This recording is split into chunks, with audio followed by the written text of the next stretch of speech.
Bonjour à tous et bienvenue sur la chaîne de Paulcom. Qu'est-ce que c'est que ça? On le connaît lui, c'est le NW80. On a déjà.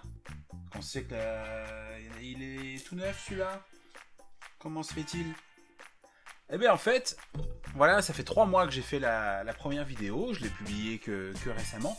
Et en fait, il m'est arrivé un incident avec ce micro. C'est pas dû au constructeur, c'est pas dû à la livraison, c'est presque dû à moi. En fait, je l'ai perdu. J'ai des enfants, ça a joué avec mes affaires et ça me l'a perdu. Donc, j'en ai racheté un. Et pourquoi j'en ai racheté un? C'est parce qu'en fait, comme je vous l'ai dit, j'ai fait un petit making-of d'un long métrage pendant une dizaine de jours. Mais après, j'ai tourné un long métrage pour un client. Et dans les deux cas, il s'est révélé super bien. Alors, c'est pas parfait. Le vent, ça va à peu près. Mais si vous avez un bruit de tondeuse d'un voisin qui vous englobe, forcément, ça en prend un petit peu. Vous avez forcément le bruit de la tondeuse. Pareil, quand vous avez un avion dans le ciel, du moment que le son, vous l'entendez pas d'un endroit particulier, c'est foutu. Vous en captez forcément un petit peu. Cependant, si vous pouvez retourner la scène, au moment où c'est plus calme, il n'y a pas de problème. Mais des fois, là par exemple, j'ai tourné un long métrage, donc c'était un challenge day, donc un long métrage en une journée. Et bien là, on n'avait pas le temps de retourner 40 fois les scènes. On l'a enquillé, on l'a fait 2 fois. Pendant les 20 minutes de cette scène-là, le voisin passait la tondeuse. Et bien on a la tondeuse sur la bande. Bon ben tant pis, c'est pas grave, c'est des choses qui arrivent. Donc du coup ouais, on a pu le tester. Et franchement j'en suis super satisfait. Pour 22 €, il répond exactement à mes besoins pour mon usage quotidien. L'autonomie annoncée est respectée. J'ai chargé une fois la pile, je crois, sur la totalité des longs métrages. On a eu un souci quand même. Donc je l'ai prêté au Perchman qui avait un zoom H4n et il m'a pas laissé regarder, mais il n'a pas réussi à faire fonctionner le micro sur le H4n. Je pense que c'est une histoire d'alimentation fantôme qu'il n'avait pas activé ou qu'il fallait désactiver ou simplement retirer la pile. Enfin voilà, il y avait des choses, il y avait moyen de faire quelque chose, il n'a pas su faire. Bon ben voilà, il fallait pas trop que je me mêle de la technique sur le tournage.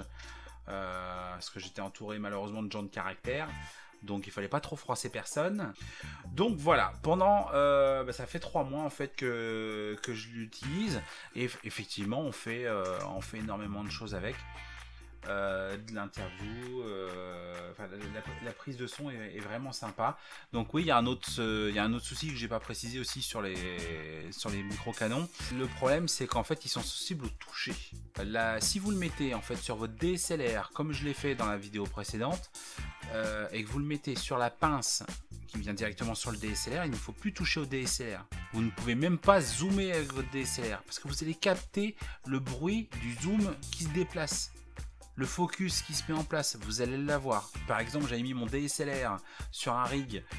Bon, quand vous manipulez le rig, même si vous êtes en train de tourner, si vous bougez un petit peu les mains, en fait, vous allez l'entendre. L'utilisation de la pince directement sur un DSLR, c'est pas forcément une bonne solution. Je ferai l'essai avec la perche d'un ami qui a un embout, donc un support surélastique qui va certainement permettre de minimiser ce genre de problème. Parce que je me dis que c'est ce qu'ils utilisent en fait sur les perches. Donc en théorie, on ne devrait plus avoir ce problème de bruit. Au niveau qualité de son, il s'en est très bien sorti. J'ai pu faire du son vraiment assez qualitatif. Il y avait pas de chanson, mais toutes les voix qui ont été enregistrées avec. Du moment que je manipulais pas la caméra, sinon j'avais les bruits. Donc je l'ai mis sur un DSLR qui n'a pas de sortie de casque. J'ai un vumètre sur mon écran qui permet de savoir si je suis en saturation ou pas, si je capte bien quelque chose ou pas, si j'ai bien le son du micro. Cependant, je ne peux pas contrôler ce son, savoir s'il est de bonne qualité ou pas. J'avais fait des tests au préalable, je savais que dans ces créneaux-là c'était bon, mais je ne pouvais pas imaginer que simplement de bouger légèrement les mains sur le rig, j'allais récupérer ces sons-là. Et donc, j'ai dû faire autrement, parce que j'utilisais plusieurs caméras, donc j'ai pu régler le problème. Si j'avais eu 2 micros comme celui-ci, un en fixe et un en mobile, à la limite j'aurais été tranquille. Mais j'aime beaucoup le son de ma caméra que je vous présenterai un jour, parce qu'elle est encore en vente et elle est très bien. Ça va faire un petit bout de temps que je le laisse, ça va bientôt faire 4 ans. Mais elle est vraiment très bien. Je vous la conseille.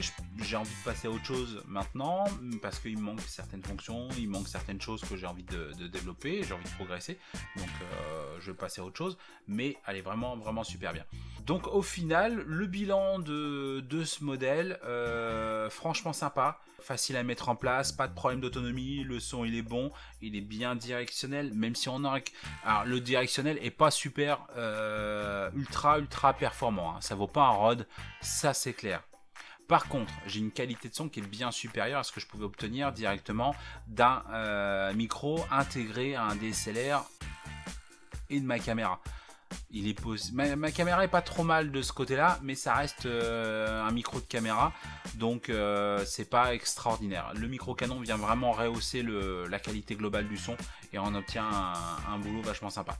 Donc voilà pour la rétrospective au bout de 3 mois. Donc un micro franchement pour 22 €.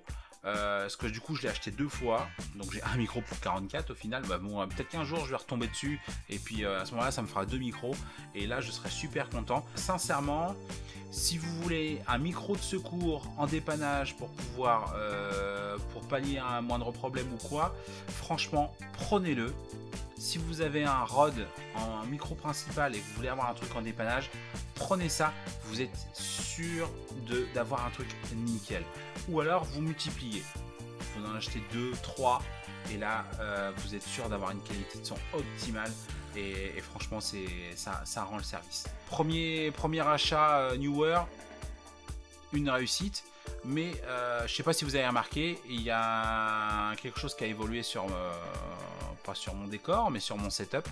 Il est là, le Neewer, ça c'est le NW7000 avec lequel vous m'entendez. On va faire une vidéo de présentation parce que du coup pendant le long métrage que moi j'ai fait en une journée, c'était une comédie musicale.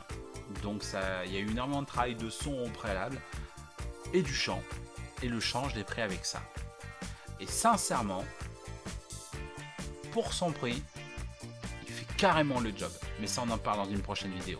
Merci de m'avoir suivi. Abonnez-vous à la chaîne. N'hésitez pas à poster un commentaire. Les pouces bleus, ça fait toujours plaisir. Et surtout, faites des films.